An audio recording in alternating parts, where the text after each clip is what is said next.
The snow swept in from the north like a living thing, swirling and clawing at the wind-battered rail station.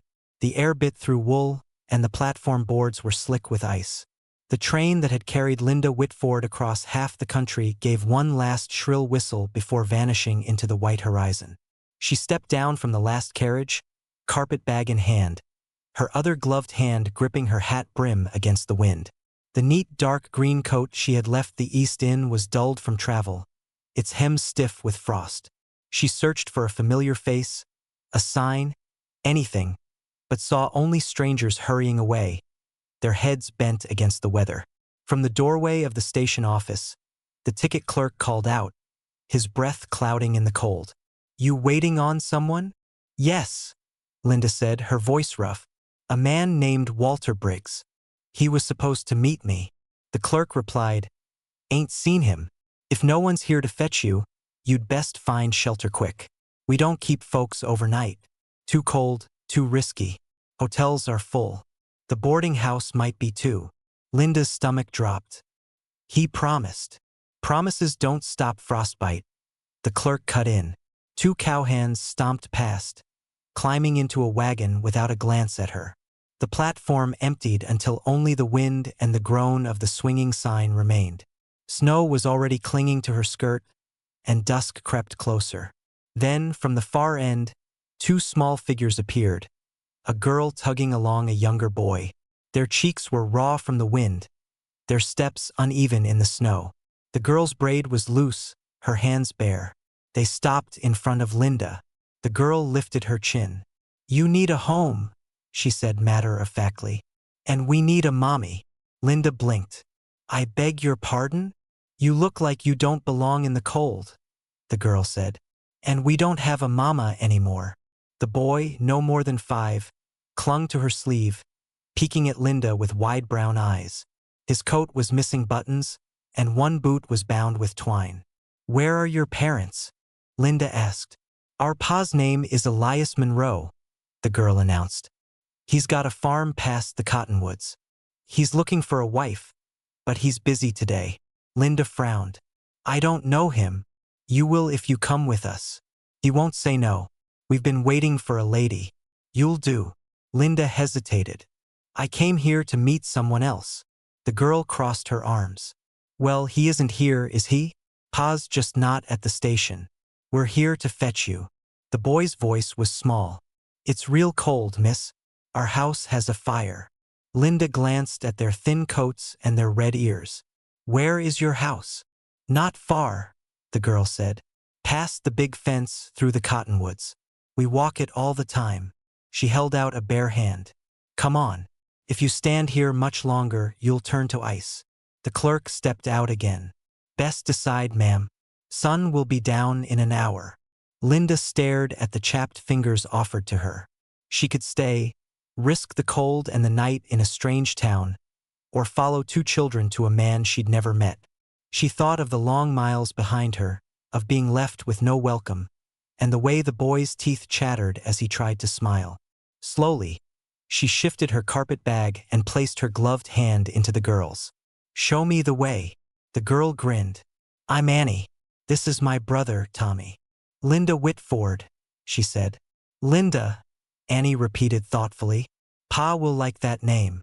They led her off the platform, their small boots crunching through fresh snow. The wind tugged at Linda's coat, but ahead, a thin ribbon of smoke rose into the gray sky. She tightened her shawl and stepped into their tracks. Whatever lay at the end of that snowy road, it was better than being left behind. The path from the station wound through stands of cottonwood trees heavy with snow, then opened onto a narrow lane marked by a leaning fence. The boards were gray with age, patched in places with rope. Beyond it sat a low, weathered house with smoke curling from its stone chimney. The front porch sagged slightly at one end, and the roof bore the dull sheen of frost that never melted in the heart of winter.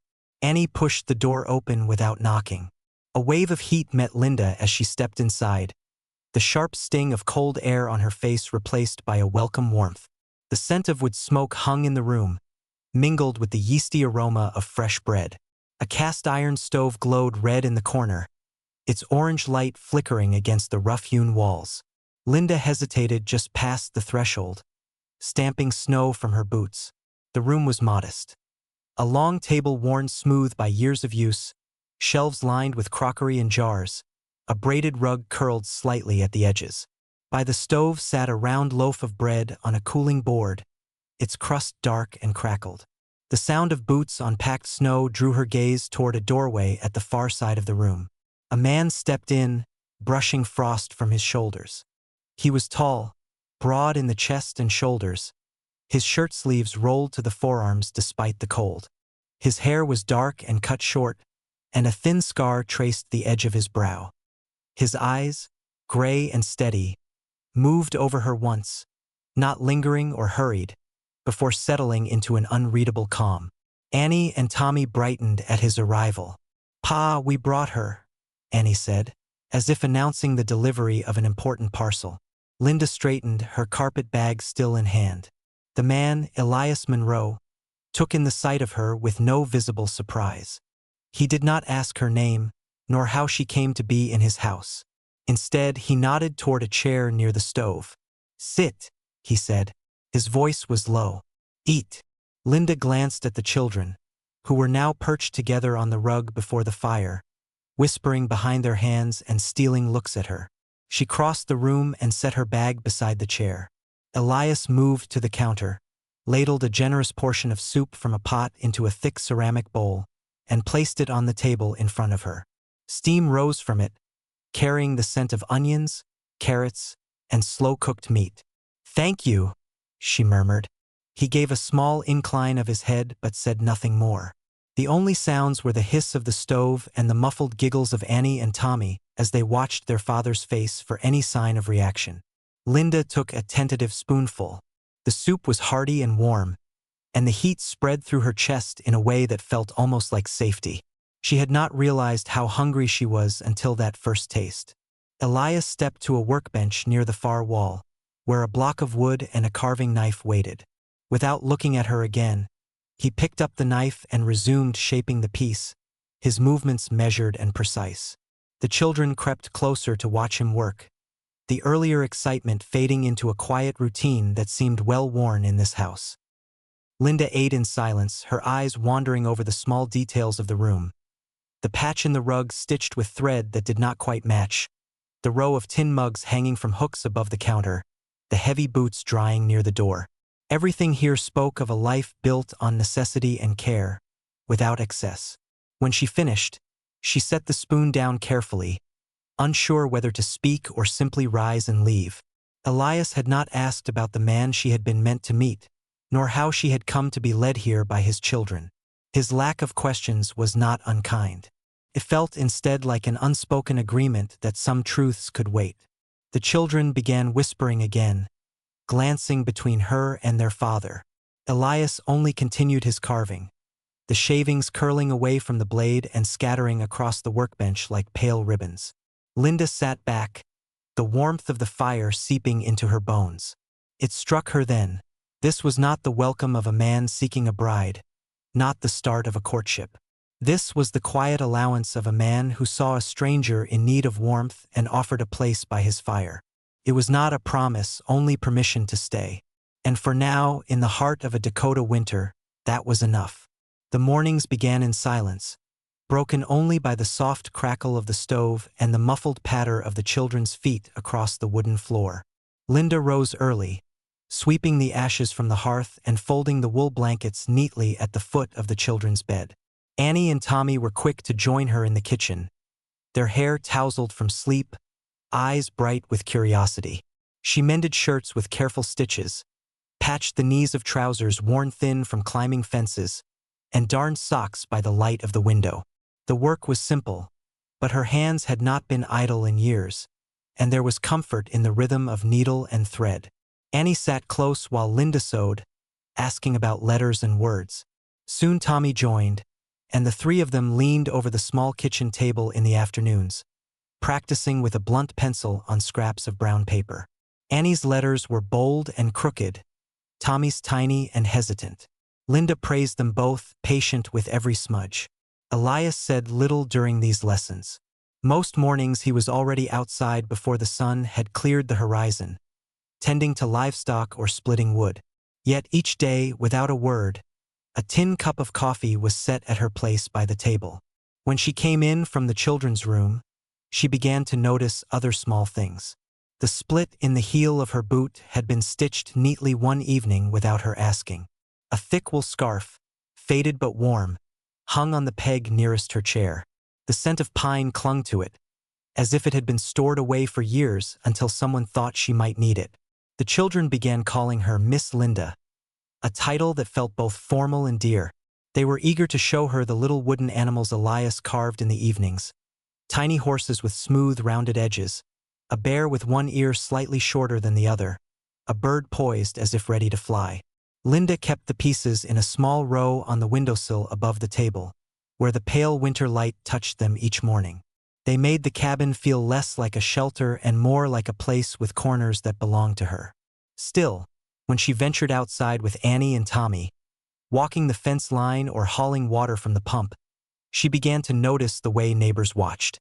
A ranch hand riding by would slow his horse, his eyes lingering a little too long. A woman passing in a wagon would glance once, then again, as though trying to place her face. The first time it happened, Linda told herself it was nothing. But soon she realized the looks were not simple curiosity. There was a weight to them, a silent question she could not yet answer. Inside the cabin, the warmth of the fire and the laughter of the children shielded her from it. She let herself believe, if only in those moments, that she was not an outsider, that perhaps she had stepped into a life that could make room for her. But the wind carried whispers in this country, and she could feel them moving closer. The trip into town was quiet. Linda sat beside Elias in the wagon, her gloved hands folded in her lap, the cold air pinching her cheeks. The children had stayed at home with a neighbor, leaving only the steady rhythm of the horses' hooves and the creak of the harness to fill the silence. The general store was warm inside, its stove roaring in the corner, and the scent of ground coffee mingled with the sharp tang of kerosene from the lamps. Shelves were stocked with bolts of cloth, tins of biscuits, and barrels of flour. Elias moved down the narrow aisle with purpose, selecting seed packets and measuring out nails into a paper sack. Linda lingered by the counter, waiting, while Mrs. Harrow, tall, sharp-eyed, and wrapped in a shawl of deep maroon, counted coins for another customer. When the woman finally turned her attention to Elias, her smile was thin and knowing. "Well, well," Mrs. Harrow said, her voice carrying easily through the room. "That was quick, was it not? Living under a man's roof without a wedding ring to speak of." The words hit Linda like a slap. The warmth of the stove suddenly too close, too bright. A man by the window stopped sorting through his mail, and a pair of ranch hands near the barrels of oats paused their conversation. Elias said nothing. He kept his gaze on the sack of seed in his hands, his expression unreadable. Linda felt every eye in the store on her. She forced her voice steady. "We came for supplies," she said quietly, though she was unsure if anyone but herself heard the words. Mrs. Harrow arched a brow, clearly pleased with the attention her remark had gathered. "Supplies for a household, I expect. Must be nice to settle in so quickly." Elias reached for a sack of flour, set it on the counter, and slid coins across the worn wood. His silence felt heavier than the stairs. Without meeting Linda's eyes, he gathered the parcels and nodded toward the door. The ride home was wordless. Snow flurries drifted in from the west, settling on the brim of Elias's hat and the folds of Linda's skirt. She stared at the road ahead, her hands clenched beneath her cloak, the sting of Mrs. Harrow's words still fresh. When they reached the house, Elias carried the supplies inside while Linda hung her cloak by the door. The children returned soon after, their chatter filling the room, but Linda's mind was fixed on the store and the way Elias had let the moment pass without a single word in her defense. That night, after the children were asleep, Linda stood by the fire, her hands wrapped around a cup of cooling tea. Elias was at the table, repairing a broken hinge. The scrape of metal on metal was the only sound. Finally, she spoke. "Silence can wound as much as words, you know." Elias set down the hinge and looked at her. His gray eyes were steady, not sharp, but they gave nothing away. "I do not let other people's talk decide who stays in my home," he said simply. It was not an apology, nor a promise either. But there was a weight in his voice, as if he had long since chosen which battles were worth his breath. Linda turned back to the fire, letting the heat touch her face. She did not know if she felt comforted or more alone than before. By the time spring's first winds arrived, the snow had softened into mud, the air damp and restless. Annie had been at the small schoolhouse for weeks now, walking there with 2 neighbor children, while Tommy stayed home with Linda.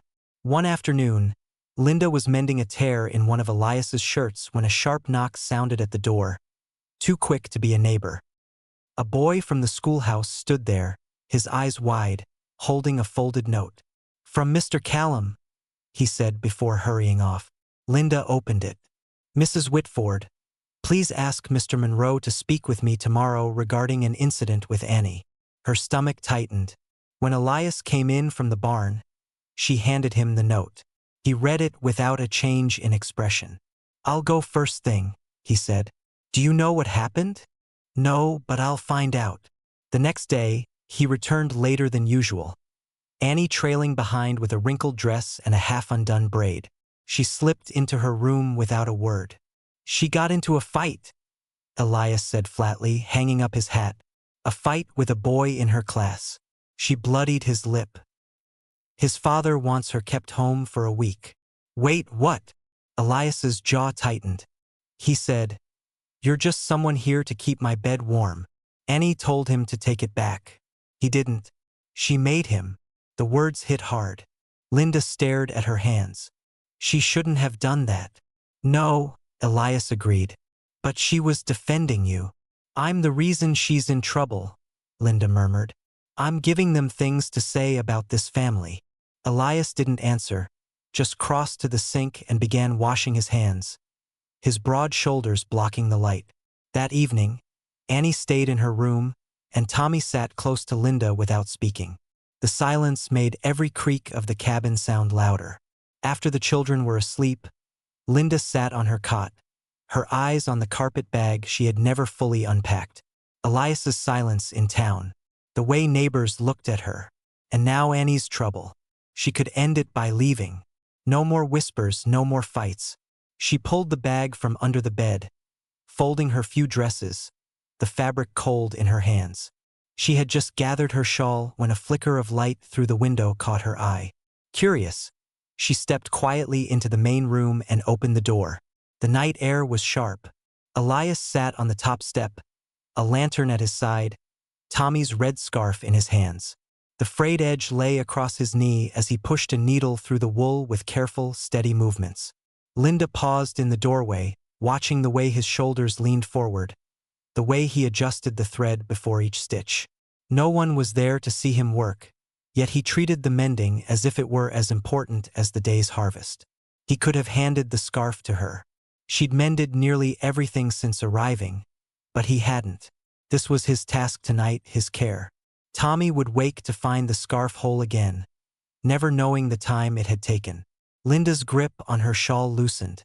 The thought of leaving slipped back into shadow. This was what bound them together. Not vows or papers, but quiet acts of keeping each other whole. She stepped back inside, closing the door softly. The warmth of the stove met her as she set the carpet bag aside, untouched. The morning began in stillness. Snow had fallen through the night, leaving the yard smooth and white under a pale sky. By midday, the clouds had returned, low, heavy, and rolling in from the west. The wind picked up, whistling through the cottonwoods beyond the fence. Inside, Linda sat with Annie at the table, sorting buttons into an old tin. Elias was outside fixing the barn door hinge, his hat pulled low against the gusts. By late afternoon, the storm was on them, snow driving sideways, rattling shutters and howling down the chimney. Elias came in, brushing ice from his coat. "Stay in," he told Linda. "I'll check the animals." Minutes later, he returned, stamping snow from his boots. Annie looked up, suddenly frowning. "Where's Tommy?" Elias glanced toward the bedroom, then back to her. I thought he was with you. The girl shook her head. He went outside to find something. Said he dropped it. Linda's stomach tightened. What was it? Annie hesitated. The little horse you made him. Elias moved toward the door, but Linda was already pulling her cloak from the peg. The wind's too strong, he said. If he's frightened, he needs to hear me, she replied. He knows my voice. They locked eyes a long moment, the storm pressing against the walls. Then Elias lit a lantern and handed it to her. Check near the split cedar tree. That's where they play. The wind hit her like a wall the moment she stepped outside, stealing her breath. Snow stung her cheeks and clung to her lashes. She bent her head and followed the faint boot prints cutting through the drifts, the lantern's light swaying with each step. Past the barn, across the open yard, the trail wound toward the cottonwoods. She called his name, but the gale swallowed her voice. Snow was already filling the tracks. At the split cedar, its trunk twisted like rope, she scanned the whiteness beyond. Near the half-frozen creek, a dark shape crouched behind a boulder. Tommy, she shouted, forcing her way forward. He looked up, pale and wide-eyed, clutching the wooden horse in his bare hands. I found it, he said, his voice trembling. But then I couldn't see the house anymore. Linda knelt, setting the lantern in the snow. She unfastened her cloak and wrapped it around him, pulling him close. His small body shook from the cold. You're safe now, she said, steady, though her pulse raced. We're going home. She lifted him into her arms. He was light, but the wind fought her every step. Snow lashed her face, the ground shifting underfoot. She began to hum, then sing, an old hymn her mother used to soothe her in storms. The tune was thin against the gale, but Tommy's arms tightened around her neck. Step by step, she retraced the path, the lantern bobbing ahead of them. Her legs burned, breath coming in sharp bursts. The wind shoved and pulled, but she pushed on. The house emerged at last, its windows glowing faintly through the snow. The door opened before she reached the porch.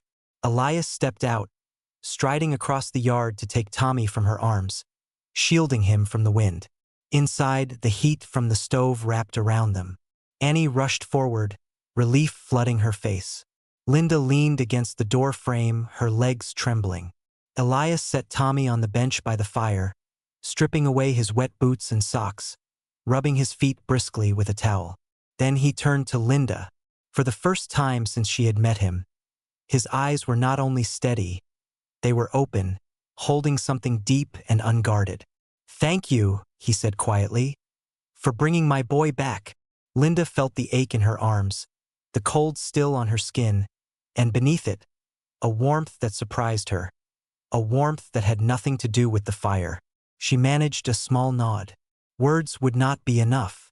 Annie pressed the wooden horse into Tommy's hands. He smiled faintly, clutching it again. Linda's cloak lay damp over the chair, but she let it be. The storm roared outside, yet in the glow of the fire, they were together and safe. The afternoon sky had turned the color of wet slate, its light flat and cold against the bare birch trees along the property.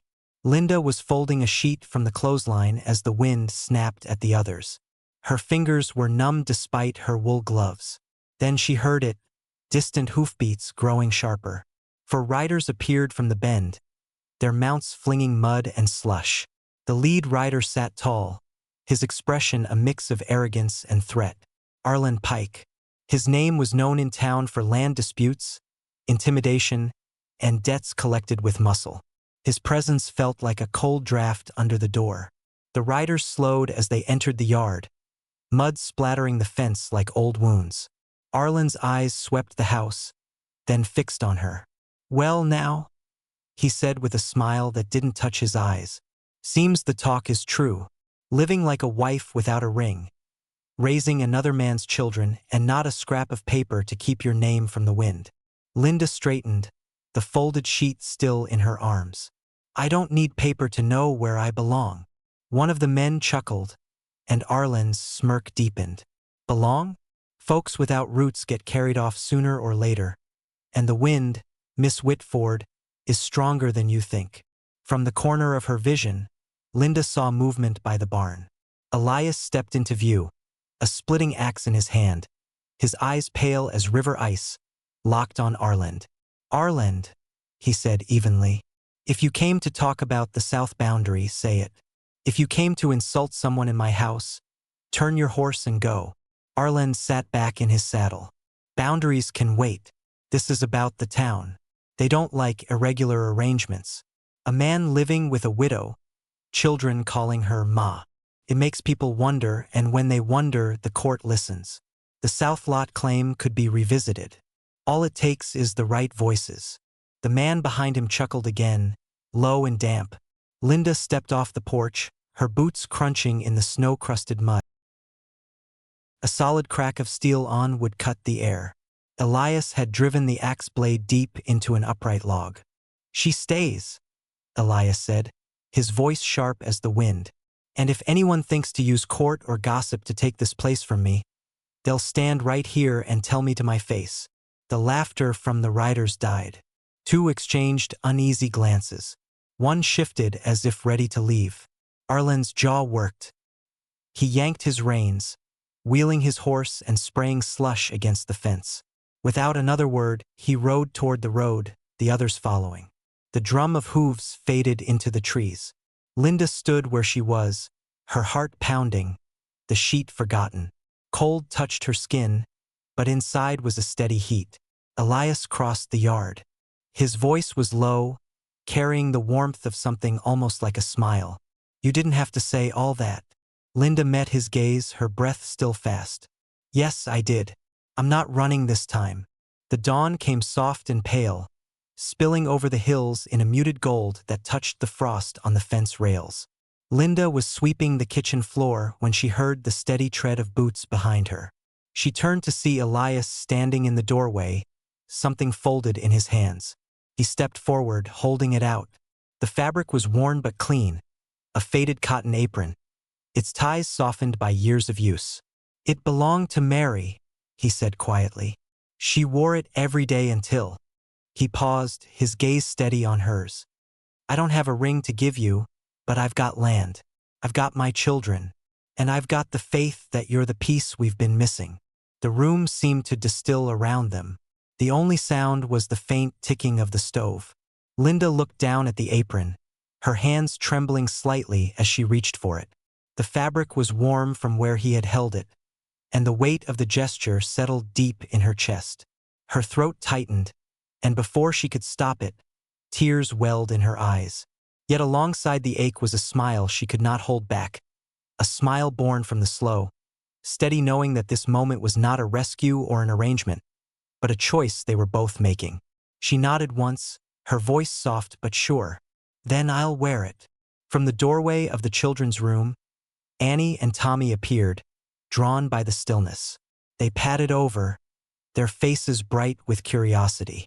Annie reached out to touch the apron in Linda's hands. Does this mean you're staying? Linda knelt so she was eye level with them. It means, she said, her voice catching, that I'm part of this family now. Annie's eyes shone. She threw her arms around Linda's neck, pressing her face into her shoulder.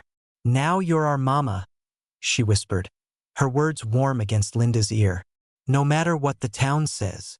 Tommy wrapped his small arms around both of them, and for a moment the world outside, its judgments and its whispers, felt impossibly far away.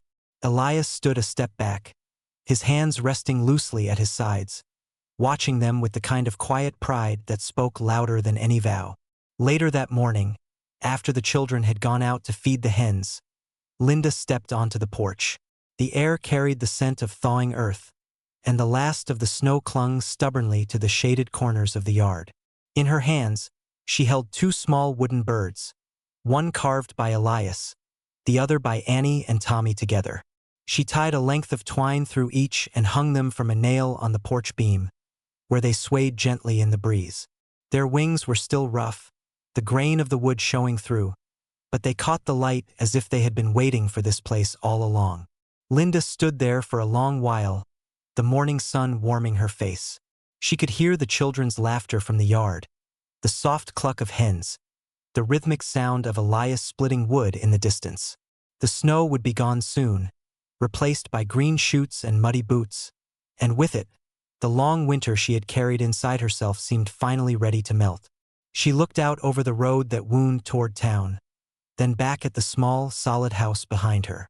This was where her steps had led, not to the life she had expected, but to the one she had been meant to find.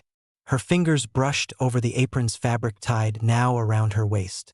"Home," she whispered to herself, and in the quiet of that porch, beneath the sway of the two wooden birds, she knew with certainty that this was where her heart belonged.